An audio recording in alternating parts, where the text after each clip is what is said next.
हाँ जी students ETT 994 ਦੇ ਵਿਦਿਆਰਥੀਆਂ ਦਾ ਸਵਾਗਤ ਹੈ।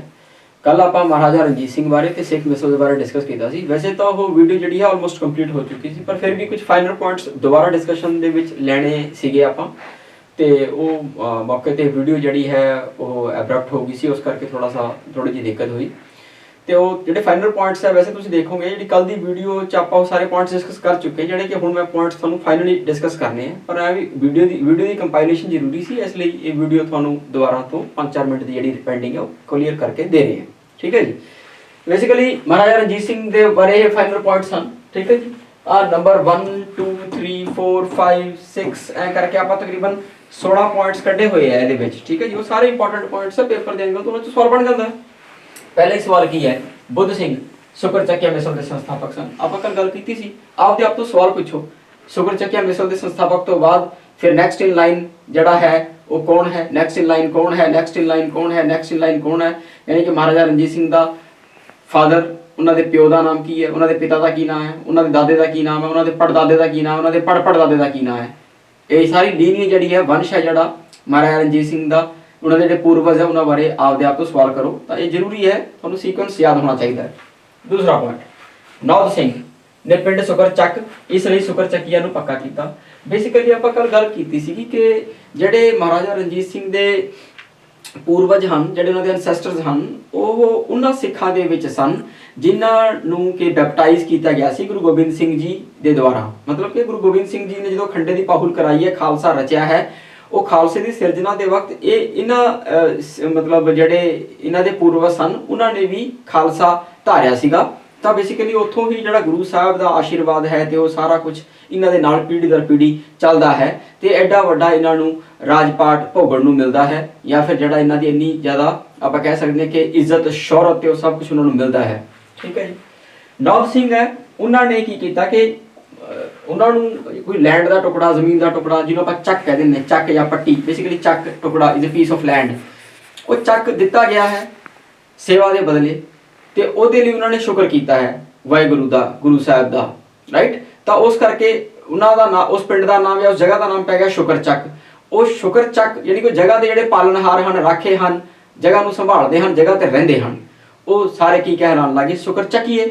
ता करके नौद सिंह ने पिंड शुक्र चक नूं पक्का कराया। यानी कि पोलिटिकल साइंस की आप गल करिए उस एंगल तो फोर्टिफिकेशन करानी, बाउंड्री बनानी, ये एक पहला मुढ़ला मतलब कि सिस्टम है डिवेलप करने का आपदे राजपाट नूं। सब तो पहला आपदे आप नूं सुरक्षित किया जाता। सुरक्षित करने के लिए की है कि बाउंड्री वॉल्स खड़िया कीतियां जांदियां हैं या उन्होंने फोर्टिफाई किया जाता है, पक्का किया जाता है। वही काम नौद सिंह कर रहा है। उस तो बाद third in line Charat Singh. Charat Singh basically most important इन्हों का वंश का मतलब कि आप कह सकते हैं कि मोटी रहूगा, जड़ा कि बिल्कुल इन्हों राजपाट के वाल धकेल दूगा आपकी एक्टिविटीज़ करके। और सीधी तौर पर तलवार चकणगे तो दुश्मनों नाल लड़ाइयां लड़नगे, दुश्मनों नाल लड़ाइयां लड़ते हुए आपका लोहा मनवाणगे, तो उस तो बाद सारी दुनिया ने उसके पीछे फॉलो करवाएंगे तो राजपाट करना शुरू करेंगे। देखो चड़त सिंह ने मुख्य दफ्तर गुजरावाला तब्दील कर दिता, यानी कि गुजरावाला ले गए जिथे जाके कि महाराजा रणजीत सिंह का जन्म होगा। ठीक है जी। गुजरावाला पाकिस्तान पंजाब दे विच। ओके। चड़त सिंह ने लाहौर के अफगान गवर्नर अहमद शाह अब्दाली नाल कई लड़ाइयां लड़ियां। आ देखो जो बाहरले लुटेरे सीगे अहमद शाह अब्दाली वर्गे, उन्हां नाल सीधी टक्कर ले रहे सन, तो उहदे विच चड़त सिंह टक्कर ले रहा सी सीधी। यानी कि रॉयल ब्लड दे वांगू इन्हां दे विच तलवारां चकणियां ते तलवारां दा इस्तेमाल करते हुए राजपाट नूं करना, राजपाट शुरू करना, आपदा एरिया सुरक्षित करना ते लीडर बनना, ये गल्लां चड़त सिंह दिखा रहा सी। ठीक है जी।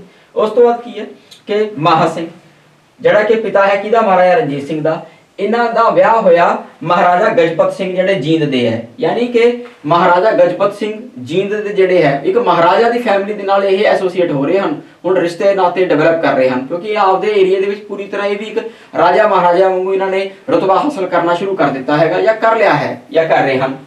तो फिर महा सिंह जड़ा कि फादर है महाराजा रणजीत सिंह का, वो ब्याह के लियाणगे कि महाराजा गजपत सिंह ऑफ जींद, गजपत सिंह जड़ा जींद का महाराजा गजपत सिंह उसकी बेटी नूं। ठीक है जी। उसका नाम की है सरदारनी राज कौर। आप कल गल भी की सी कि महाराजा रणजीत सिंह की एक वाइफ है जी कि दतार कौर है, दतार कौर नूं राज कौर भी कहा जाता है। महाराजा रणजीत सिंह की मदर का नाम भी राज कौर है। हुण तुसीं कन्फ्यूज नहीं करना, दतार कौर किस मिसल तो संबंध रखती है, आपदे आप नूं सवाल पूछो, आप डिस्कस किया हुआ है। कहते कि Maha Singh killed the son of the leader of Kanhaiya misl, Punjabi च पढ़ लेने हैं। महा सिंह ने कन्हैया मिसल के नेता जय सिंह के पुत्र नूं मार दिता, उसका नाम गुरबख्श सिंह सी। महा सिंह ने बेसिकली की कीता है कि गुरबख्श सिंह नूं मारिया है। गुरबख्श सिंह की जिहड़ी मिसल नाल संबंध रखता है कन्हैया मिसल नाल, यानी कि कन्हैया गुरबख्श सिंह दी जिहड़ी विधवा है उसका की नाम है सदा कौर, ठीक है जी। ते सदा कौर ही महाराजा रणजीत सिंह नूं महाराजा रणजीत सिंह बनाऊगी, ये इंपॉर्टेंट पॉइंट है, ठीक है जी। ओके नेक्स्ट चलते हैं। रणजीत सिंह 12 साल दा सी जदों वो गद्दी ते बैठा, ठीक है जी। ਤੁਹਾਡਾ ਕੀ ਕਹਿੰਦੇ 1780 ਦੇ ਵਿੱਚ ਜਨਮ ਹੁੰਦਾ ਹੈ, ਬਾਰਨ ਹੁੰਦਾ ਹੈ, ਤੇ 1792 ਦੇ ਵਿੱਚ ਬੇਸਿਕਲੀ ਇਹ ਕੀ ਹੈ ਕਿ ਥਰੋਨਡ ਗੱਦੀ ਦੇ ਉੱਤੇ ਬੈਠ ਜਾਂਦਾ ਹੈ। ਰਾਜਪਾਟ ਕਰਨਾ ਹਜੇ ਪ੍ਰੋਪਰ ਸ਼ੁਰੂ ਨਹੀਂ ਕਰਦਾ, ਉਹ 16 ਸਾਲ ਦੀ ਉਮਰ ਦੇ ਵਿੱਚ ਜਾ ਕੇ ਕਰੂਗਾ, ਓਕੇ ਰਾਈਟ। ਉਸ ਤੋਂ 1799 ਦੇ ਵਿੱਚ ਜਾ ਕੇ ਇਹ ਲਾਹੌਰ ਨੂੰ ਜਿੱਤੂਗਾ, ਬਹੁਤ ਇੰਪੋਰਟੈਂਟ ਹੈ ਭੰਗੀ ਸਰਦਾਰਾਂ ਤੋਂ। ਤੇ 1801 ਦੇ ਵਿੱਚ ਜਾ ਕੇ ਆਪਦੇ ਆਪ ਨੂੰ ਕੀ ਐਲਾਨ ਦੂਗਾ, ਮਹਾਰਾਜਾ ਆਫ ਪੰਜਾਬ। क्लियर है, ये पॉइंट्स याद रखने हैं, डेट्स ये इंपॉर्टेंट है। 1801 1799 ਤੇ 1796। ਕਹਿੰਦਾ ਕਿ 1796 ਵਿੱਚ ਰਣਜੀਤ ਸਿੰਘ ਦਾ ਵਿਆਹ ਗੁਰਬਖਸ਼ ਸਿੰਘ ਅਤੇ ਸਦਾ ਕੌਰ ਦੀ ਧੀ ਮਹਿਤਾਬ ਕੌਰ ਦੇ ਨਾਲ ਹੋਇਆ, ਆਪਾਂ ਕਲੀਅਰ ਕਰ ਚੁੱਕੇ ਹਾਂ। रणजीत सिंह ਦੇ ਰਾਜ ਸਮੇਂ ਭੰਗੀ, ਆ ਇੰਪੋਰਟੈਂਟ ਪੁਆਇੰਟ ਆ ਵੀ ਬਹੁਤ ਕੱਲ ਡਿਸਕਸ ਕਰ ਲਿਆ ਆਪਾਂ, ਕਨਈਆ, ਨਕਈ ਅਤੇ ਆਲੂਵਾਲੀਆ ਮੁੱਖ ਮਿਸਲਾਂ ਸਨ। ਦੇਖੋ ਇਹ ਸਾਰੀਆਂ ਮਿਸਲਾਂ ਨੂੰ ਸਾਈਡ ਤੇ ਕਰਕੇ ਉਹਨਾਂ ਨੂੰ ਕਾਬੂ ਕਰਕੇ ਕਿਸੇ ਨਾ ਕਿਸੇ ਤਰੀਕੇ ਨਾਲ ਕਾਬੂ ਕਰਨ ਦੇ ਮਹਾਰਾਜਾ ਰਣਜੀਤ ਸਿੰਘ ਦੇ ਤਰੀਕੇ ਕੀ ਸਨ, ਇਹ ਆਪਾਂ ਕੱਲ ਡਿਸਕਸ ਕਰ ਚੁੱਕੇ ਹਾਂ। ਅੱਗੇ ਪੁਆਇੰਟ ਵੀ ਵੈਸੇ ਬਣਾ ਕੇ ਦੇ ਰਿਹਾ ਉਹ ਕਿ ਰਣਜੀਤ ਸਿੰਘ ਨੇ ਨਕਈ ਮਿਸਲ ਦੀ ਰਾਜਕੁਮਾਰੀ ਰਾਜਕੌਰ ਨਾਲ ਵਿਆਹ ਕੀਤਾ। ਇਹ ਰਾਜਕੌਰ ਕੌਣ ਹੈ, ਆਪਦੇ ਆਪ ਤੋਂ ਸਵਾਲ ਪੁੱਛੋ, ਇਹਦਾ ਦੂਸਰਾ ਨਾਮ ਕੀ ਹੈ, ਅਤੇ ਇਸ ਮਿਸਲ ਉੱਤੇ ਜਿੱਤ ਪ੍ਰਾਪਤ ਕੀਤੀ, ਠੀਕ ਹੈ। ਮਿਸਲ ਨੂੰ ਕਾਬੂ ਕਰ ਲਿਆ ਬਿਹਤਰ ਸੰਬੰਧ ਖੜੇ ਕਰਕੇ। ਆਲੂਵਾਲੀਆ ਮਿਸਲ ਨੂੰ ਦਸਤਾਰਾਂ ਦੇ ਵਟਾਂਦਰੇ ਨਾਲ ਜਿੱਤਿਆ ਗਿਆ, ਯਾਨੀ ਕਿ ਪਗਵੰਡ ਭਰਾ ਬਣ ਕੇ ਆਲੂਵਾਲੀਆ ਮਿਸਲ ਨੂੰ ਕਾਬੂ ਕਰ ਲਿਆ ਗਿਆ। ਮਿਸਲਾਂ ਨੂੰ ਜੋੜਨ ਤੋਂ ਬਾਅਦ ਰਣਜੀਤ ਸਿੰਘ ਨੇ ਪਹਿਲੀ ਵਿਸਾਖ 12 ਅਪ੍ਰੈਲ, ਆ ਇੰਪੋਰਟੈਂਟ ਡੇਟ ਹੈ ਜੀ, ਪਹਿਲੀ ਵਿਸਾਖ 12 ਅਪ੍ਰੈਲ, ਨਾਰਮਲੀ 13 ਅਪ੍ਰੈਲ ਹੁੰਦੀ ਹੈ ਪਰ ਇਹ 12 ਅਪ੍ਰੈਲ ਬੋਲ ਰਿਹਾ ਹੈ ਕੈਲੰਡਰ 1801 ਦਾ, ਕਿ ਪਹਿਲੀ ਵਿਸਾਖ ਪਈ ਹੈ 12 ਅਪ੍ਰੈਲ ਨੂੰ 1801 ਨੂੰ ਆਪਣੇ ਆਪ ਨੂੰ ਪੰਜਾਬ ਦਾ ਮਹਾਰਾਜਾ ਐਲਾਨਿਆ। ਇੰਪੋਰਟੈਂਟ ਡੇਟਸ ਹੈ, ਤੁਸੀਂ ਯਾਦ ਰੱਖਣੀਆਂ ਹੈ, ਰਾਈਟ। ਨੈਕਸਟ ਅੱਗੇ ਚੱਲਦੇ ਹਾਂ, ਸੌਰੀ।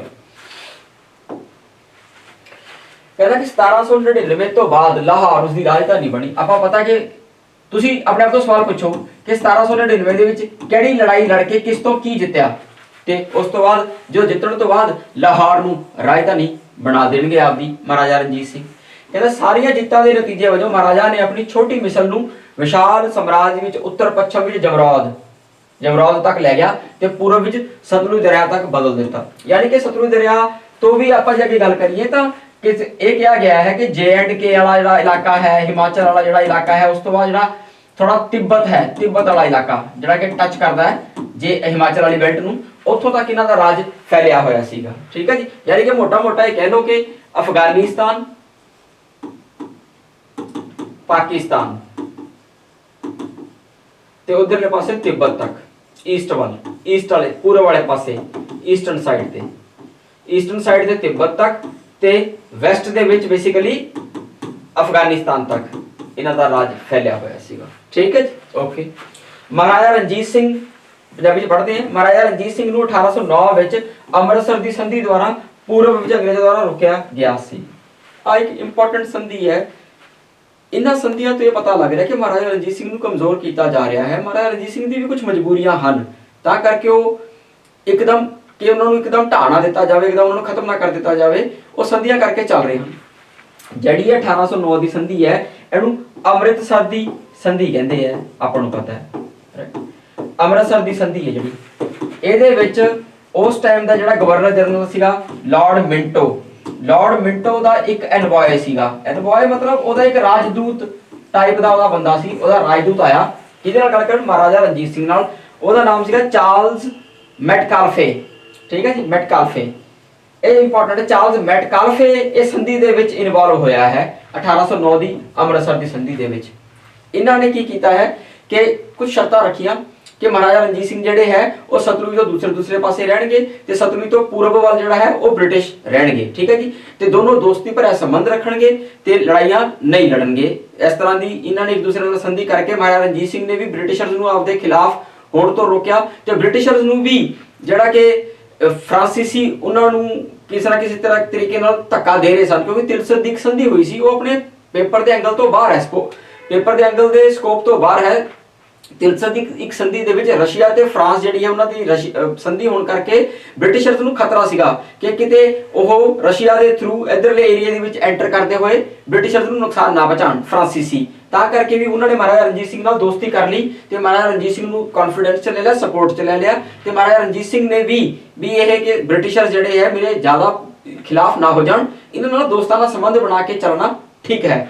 ਤਾਂ ਬੇਸਿਕਲੀ ਸਤਲੁਜ ਦੇ ਪੂਰਬ ਕੰਢੇ ਤੇ ਰੋਕਿਆ ਗਿਆ, ਉਸ ਤੋਂ ਅੱਗੇ ਨਹੀਂ, ਪੂਰਬ ਕੰਢੇ ਤੋਂ ਅੱਗੇ ਪਾਰ ਨਹੀਂ ਕਰ ਸਕਦੇ, ਸਾਰਾ ਬ੍ਰਿਟਿਸ਼ਰ ਦਾ ਇਲਾਕਾ ਹੈ, ਦੋਸਤਾਨਾ ਸੰਬੰਧ ਰੱਖਣਗੇ, ਇੱਕ ਦੂਸਰੇ ਨਾਲ ਲੜਾਈਆਂ ਨਹੀਂ ਲੜਨਗੇ। ਇਹ ਸਾਰਾ ਕੁਝ ਕੀ ਕਿਹਾ ਗਿਆ 1809 ਦੀ ਅੰਮ੍ਰਿਤਸਰ ਦੀ ਸੰਧੀ ਦੇ ਵਿੱਚ। ਤੇ ਚਾਰਲਸ ਮੈਟਕਾਲਫੇ ਜਿਹੜਾ ਹੈ ਇਹ ਸੰਧੀ ਕਰਨ ਆਊਗਾ ਤੇ ਜਿਹੜਾ ਉਸ ਟਾਈਮ ਦਾ ਗਵਰਨਰ ਜਨਰਲ ਹੈ ਉਹ ਕੌਣ ਹੈ? Lord Minto, right. एनवॉय है Charles Metcalfe. I think topic clear होया होना। नेक्स्ट आते हैं। ओके, कहता कि भी पश्चिम विच पूरब विच सतलुज तो अगे नहीं ਵਧਣਾ, ठीक है जी। ओके, पश्चिम ਦੇ ਵਿੱਚ ਕੀ ਕਹਿੰਦਾ ਹੈ? ਮਹਾਰਾਜਾ ਰਣਜੀਤ ਸਿੰਘ ਨੂੰ 1838 ਦੀ ਤਿੰਨ ਪੱਖੀ ਸੰਧੀ ਦੇ ਤਹਿਤ ਬ੍ਰਿਟਿਸ਼ਾਂ ਦੁਆਰਾ ਰੋਕਿਆ ਗਿਆ, ਜਿਸ ਦੇ ਅਧੀਨ ਇਹ ਸਹਿਮਤੀ ਬਣੀ ਸੀ ਕਿ ਬ੍ਰਿਟਿਸ਼ ਅਤੇ ਸਿੱਖ ਫੌਜਾਂ ਦੀ ਸਹਾਇਤਾ ਨਾਲ ਸ਼ਾਹ ਸੂਜਾ ਨੂੰ ਕਾਬਲ ਦੇ ਰਾਜੇ ਵਜੋਂ ਸਥਾਪਿਤ ਕੀਤਾ ਜਾਵੇਗਾ। ਚਲਾਕੀ ਦੇਖੋ ਬ੍ਰਿਟਿਸ਼ਰਸ ਦੀ ਕਿ ਪੂਰਬ ਵੱਲ ਤਾਂ ਸਤਲੁਜ ਤੱਕ ਰੋਕ ਲਿਆ, ਫਿਰ ਪੱਛਮ ਵੱਲ ਕਿਵੇਂ? ਅਫਗਾਨ ਦਾ ਇੱਕ ਗਵਰਨਰ ਹੈ ਬੇਸਿਕਲੀ, ਅਫਗਾਨ ਰਾਜਾ ਹੈ ਬੇਸਿਕਲੀ, ਉਹਦਾ ਨਾਮ ਹੈ ਸ਼ਾਹ ਸੂਜਾ, ਕਿ ਸ਼ਾਹ ਸੂਜਾ ਨੂੰ ਮਹਾਰਾਜਾ ਰਣਜੀਤ ਸਿੰਘ ਸਵੀਕ੍ਰਿਤੀ ਦੇਣਗੇ ਕਿ ਇਹ ਜਿਹੜੇ ਹੈ ਅਫਗਾਨਿਸਤਾਨ ਦੇ ਵਿੱਚ ਰਾਜੇ ਵਜੋਂ ਇਹਨਾਂ ਨੂੰ ਮਾਨਤਾ ਦਿੱਤੀ ਜਾਊਗੀ ਤੇ ਮਹਾਰਾਜਾ ਰਣਜੀਤ ਸਿੰਘ ਉਹਨਾਂ ਨੂੰ ਸਪੋਰਟ ਕਰਨਗੇ। ਤੇ ਅਫਗਾਨਿਸਤਾਨ ਦੇ ਵਿੱਚ ਵੀ ਅੰਗਰੇਜ਼ਾਂ ਨੇ ਆਪਦਾ ਇੱਕ ਕੌਨਫੀਡੈਂਟ ਯਾਨੀ ਕਿ ਆਪਦਾ ਇੱਕ ਵਿਸ਼ਵਾਸ ਪਾਤਰ ਬੰਦਾ ਬਿਠਾ ਦਿੱਤਾ, ਉਹ ਵੀ ਮਹਾਰਾਜਾ ਰਣਜੀਤ ਸਿੰਘ ਦੀ ਮਦਦ ਦੇ ਨਾਲ। ਤੇ ਮਹਾਰਾਜਾ ਰਣਜੀਤ ਸਿੰਘ ਨੂੰ ਪੱਛਮ ਵੱਲ ਵੀ ਅੱਗੇ ਵਧਣ ਤੋਂ ਰੋਕਿਆ ਗਿਆ, ਯਾਨੀ ਕਿ ਮਹਾਰਾਜਾ ਰਣਜੀਤ ਸਿੰਘ ਨੂੰ ਅਫਗਾਨਿਸਤਾਨ ਤੇ ਸਤਲੁਜ ਦੇ ਇਸ ਬੈਲਟ ਦੇ ਵਿੱਚ ਦੋਨਾਂ ਪਾਸੇ ਕਨਫਾਈਨ ਕਰ ਲਿਆ ਗਿਆ ਤਾਂ ਕਿ ਆਪਦੇ ਰਾਜ ਨੂੰ ਹੋਰ ਵਿਸਤਾਰ ਨਾ ਕਰ ਸਕਣ। ਠੀਕ ਹੈ ਜੀ। ਇਸ ਤਰ੍ਹਾਂ 1838 ਦੀ ਤਿੰਨ ਪੱਖੀ ਸੰਧੀ ਦੇ ਨਾਲ ਤੇ 1809 ਦੀ ਜਿਹੜੀ ਅੰਮ੍ਰਿਤਸਰ ਦੀ ਸੰਧੀ ਹੈ ਉਹਦੇ ਨਾਲ ਮਹਾਰਾਜਾ ਦੀ ਜਿਹੜੀ ਤਰੱਕੀ ਹੈ ਜਾਂ ਮਹਾਰਾਜਾ ਜਿਹੜਾ ਰਾਜਪਾਟ ਦਾ ਵਿਸਤਾਰ ਹੈ ਜਾਂ ਮਹਾਰਾਜਾ ਦਾ ਜ਼ਿਆਦਾ ਤਗੜਾ ਹੋਣਾ ਹੈ ਉਹਨੂੰ ਰੋਕਿਆ ਗਿਆ। ਠੀਕ ਹੈ ਜੀ। ਤਾਂ ਇਹ ਤੁਹਾਡਾ ਟੌਪਿਕ ਸੀਗਾ ਮਹਾਰਾਜਾ ਰਣਜੀਤ ਸਿੰਘ ਦੇ ਬਾਰੇ, ਜਿਹੜਾ ਕਿ ਆਪਣਾ ਡਿਸਕਸ ਹੋ ਚੁੱਕਿਆ ਹੈ, ਮਿਸਲਸ ਡਿਸਕਸ ਹੋ ਚੁੱਕੀਆਂ। ਕੱਲ ਆਪਾਂ ਡਿਸਕਸ ਕਰਾਂਗੇ ਬਾਬਾ ਬੰਦਾ ਸਿੰਘ ਬਹਾਦਰ। ਠੀਕ ਹੈ ਜੀ। ਬਾਬਾ ਬੰਦਾ ਸਿੰਘ ਬਹਾਦਰ ਗੁਰੂ ਗੋਬਿੰਦ ਸਿੰਘ ਜੀ ਤੋਂ ਬਾਅਦ ਆਉਣਗੇ। ਬਾਬਾ ਬੰਦਾ ਸਿੰਘ ਬਹਾਦਰ ਤੋਂ ਬਾਅਦ ਮਿਸਲਾਂ ਆ ਜਾਂਦੀਆਂ, ਮਿਸਲਾਂ ਤੋਂ ਬਾਅਦ ਮਹਾਰਾਜਾ ਰਣਜੀਤ ਸਿੰਘ ਆ ਜਾਂਦਾ ਹੈ। ਤਾਂ ਮਹਾਰਾਜਾ ਰਣਜੀਤ ਸਿੰਘ ਤੇ ਮਿਸਲਸ ਆਪਣੇ ਡਿਸਕਸ ਹੋ ਚੁੱਕੀਆਂ ਹਨ ਤੇ ਹੁਣ ਆਪਾਂ ਕੱਲ ਡਿਸਕਸ ਕਰਾਂਗੇ ਬਾਬਾ ਬੰਦਾ Singh Bahadur. Thank you very much.